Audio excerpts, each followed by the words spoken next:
All right, so we're working on the how to call the sphere of influence for the first time. You've got your scripts, you've got your database all loaded up, and we gotta knock out the market talk, right? And so the market talk, when they ask us, hey, how's the market? We're gonna ask them, well, are you are you wondering about it from a buying perspective, or are you wondering about it from a selling perspective? Which one are you talking about? But the reality is that 90% of that conversation, whether left or right, is identical to the other one. And so the first three things that we're going to talk about: one, we're going to talk about the history of San Diego real estate. Okay, two, we're going to be talking about what's been driving the market the last 2 years. Three, we're going to talk about why that's impacted our market, and we're going to set the stage for the last part, which is what is the best thing, whether buying or selling now. And the way we're going to structure it is so that we have credibility, we have authority, we have some statistics in there, some numbers. People respond much more to numbers rather than just generalized statements. And we're going to focus on building confidence in them so that at the end of this, they're like, wow, that person knows what's up, and they're going to follow up with us later. So first and foremost, if somebody said, Josh, I'm looking from a buyer's perspective, how's the market? I'm going to say, that's a great question. In order to understand where we're at now, we have to understand where we've been. And so, as you probably already know, in the 1990s, real estate was pretty bad here locally in San Diego. In 2000s, early 2000s, mid 2000s, it was absolutely fantastic. People were buying, and it caused that housing bubble. In 2008, the inventory just completely started to skyrocket. Nothing was selling. The mortgage market had melted down due to the funny business on Wall Street. They revamped all of the issues with those and started regulating stuff and blah, blah, blah, blah, blah, which takes us to 2012, which is the bottom of the market. Since then, we've been on this incredible market. It was going really well. Around 2018, 19, us as agents, we started to realize that, man, it's about time, because the average market cycle here in San Diego from peak 2008 to next peak is about 7 to 9 years. So in 2019, we're at 11 years from peak to next peak. And what then happens is we start to be on borrowed time. So 2020 March hits, pandemic, all this stuff, craziness, state getting shut down, businesses are not allowed to see customers, blah, blah, blah. Well, it's like, it's here, it's it. But looking in hindsight now, it's like, well, the writing was on the wall. All of a sudden, people were going to stop selling. Half the people thought it was a hoax, half the people were scared to death of it, but those half weren't selling, and that drastically impacted how many homes were on the market. So supply came down. Then they dropped the interest rates to the lowest they've ever been. I mean, there's VA buyers that have a 1.99 30-year fixed mortgage rate.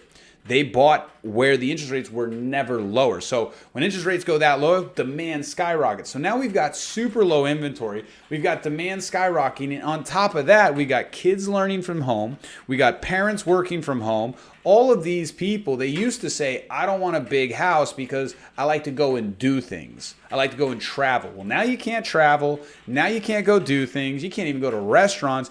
You're stuck at home. You're working from home. You're with your kids. They're learning from home. It's chaos. And now that very nice, comfortable home has just burst at the seams. So everybody wants to go out. Interest rates, demand is going, the market goes crazy. On top of that, Apple comes out and says they're bringing 5,000 high-tech, high-paying jobs to San Diego by 2025.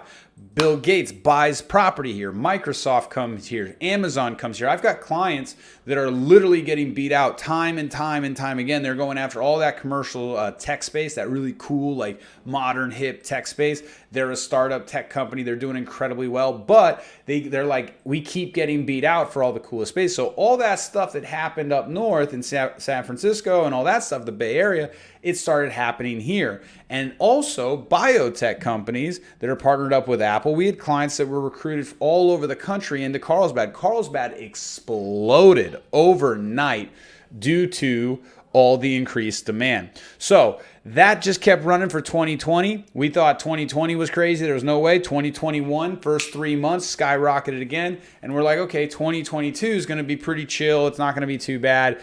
But the first 3 months went even harder and bigger because for the first time in a decade, interest rates were actually starting to rise. And so all of a sudden, buyers really bought into it. Man, if I don't buy now, I'm going to get locked into a crazy interest rate. Properties skyrocketed again. We gained about 40 to 50% appreciation in 2020, 2019, and the first quarter of 2022.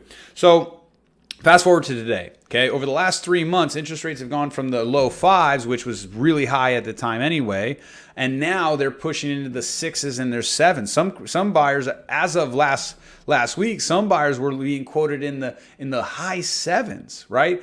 Combine that with the drastic jump in prices, so inventory is now going up because less homes are selling as quickly. You've noticed price reductions. You have demand coming down drastically because interest rates are going up really, really high. And ultimately, too, we're starting to see some desperate sellers sell. So over the last few months, our company has helped numerous buyers. Remember, this is somebody who wants to know from a buyer perspective, buy some incredible properties and get some incredible deals. Now, keep this in mind. The reason why the interest rate is going up is because we're battling inflation. And inflation is something that has to be managed. If inflation goes rampant, there's some major economic issues. Major.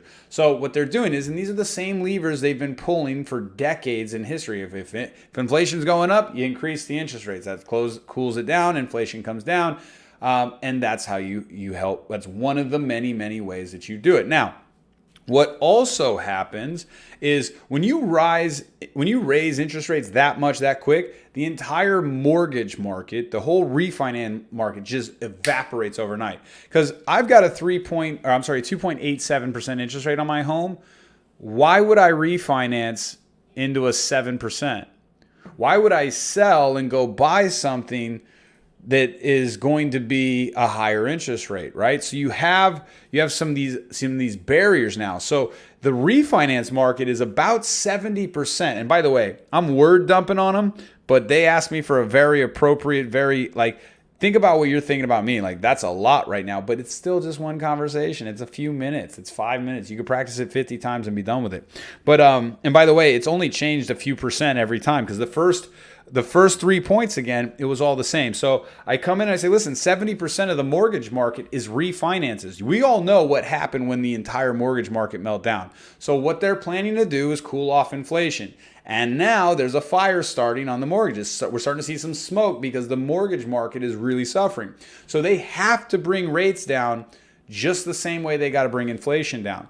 What they're most likely planning to do is bring the rates up, get the inflation under control, and then bring the rates down so that the refinance market starts again because people are being laid off, people are having trouble. What that means to you as a buyer is that you're in a great opportunity to find desperate sellers because no longer are the sellers super confident. Don't get me wrong. Some sellers, they're in denial, they're blind, they don't want to listen to us because they're still hoping that they didn't miss the window. However, there is a huge segment of sellers right now that have made hundreds of thousands of dollars in the last 3 years. So even if they have to sell $100,000 below where they sold, what they earned over the last 3 years, they're still winning $300,000, $400,000, $500,000. They're still making a ton of money. Now their fear kicks in because and guess what? Fearful sellers typically find fearful agents, and so the agents, they also get it. They just want to get out. They just want to get out. They just want to get out. And they know that when they get an offer. So what we've done with buyers is we told them this. Now is a really great time. The interest rates are scary, but just like inflation can't run rampant, neither can these interest rates. Major things would happen. So have trust in understanding the system and how things work. Stay tuned because you can buy a home finding the desperate seller. Stay engaged. Stay alert on the properties. Go tour them. If you're looking to buy in the next 3 to 6 months, shop now because the fear on the seller side is high right now. The fear on the agent side is high. And I believe it's just because they don't do the research and education. This market is not going to crash based on everything that we see. There's zero indication of that. However, there is some indication that we're going to see prices dropping, and we're seeing that now. And it's really difficult to price property. So you can go out, you can find a good property as long as you're staying engaged. Pause. What do you think that their thought is at this point? They're like, whoa, right? Like, I'm like, that was probably too much. But you know what? I've always been a fan of just giving them information. You ask me a question, I want to give you the most complete answer. And by the way, you'll see them, and I slow down. This is a training, right?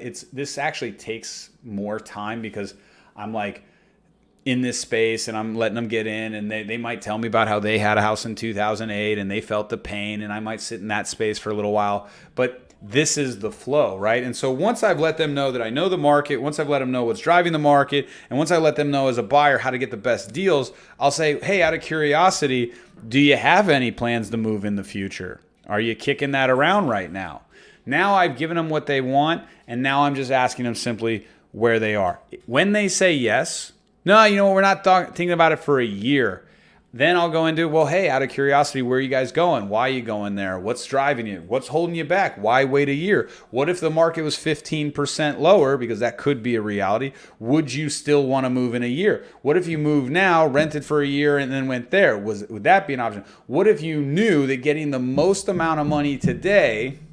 Well, I'm sorry, I started giving you the seller one. For buyers to say, why are you waiting for a year? In a year, you know, this is one of the things that could happen, right? So interest rates, like we said, when they come down, let's say prices come down 15% because interest rates went up, to 7.5%, 8%, right? Just temporarily to cool off inflation. So if at that point you have the inventory going up, you have interest rates going up, and you have buyer demand going down, and all of a sudden prices drop 15%, but then they drop interest rates back to 4% over the next 6 months or whatever it may be. What do you think the buyers who have been sitting on the fence, who were very, very heartbroken because the interest rates literally priced them out, what do you think they think? They're like, man, I better get in at 4%, because if I don't get in at 4%, right? And every agent's really good at saying, don't worry about what you're paying for the home, just focus on the monthly payment, which isn't always true. There's a training on that as well. But the long and the short of it is that there are opportunity for buyers that are looking to buy now. And if you buy now and you lock in and you find a desperate seller, you find a motivated seller and you get a great deal, then you ride out the interest rates for a little bit and then you buy into it. The other option is you sit back and you wait and you get reactive and you don't study things and blah, blah, blah, blah, blah. And maybe you wait till they drop, but as soon as they drop, the interest rates go up and they skyrocket again. And now you just threw away another $30,000, $40,000 in rent. So this is a lot, I understand, as a new agent. Practice the conversation about the history of San Diego, what's been driving the market, average salary. Watch this video again and again of how I deliver it.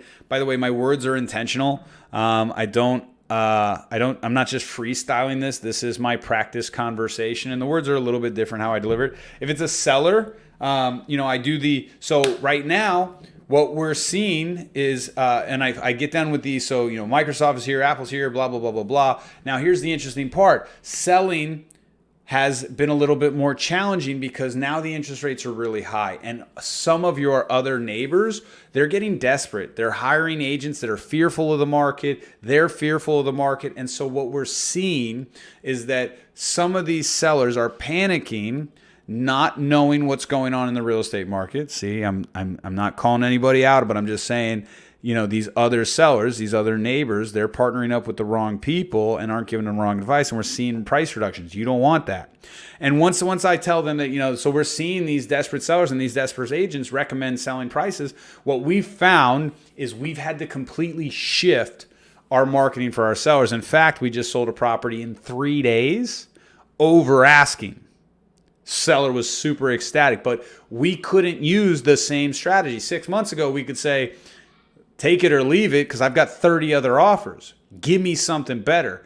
Now, if you speak to a buyer or an agent like that, they laugh at you and they go on to the next property.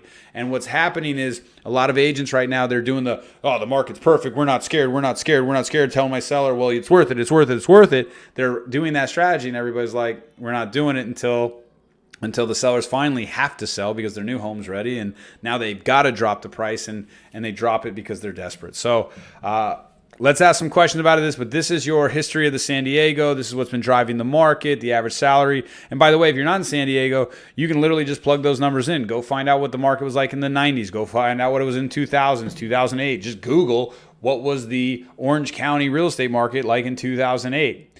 or when did the market crash in Orange County, right? And you can just take information. Because by the way, if anybody ever goes and fact checks you and they Google those things and they see that the information you gave them at the top of Google, you know just as much as Google. That's a lot.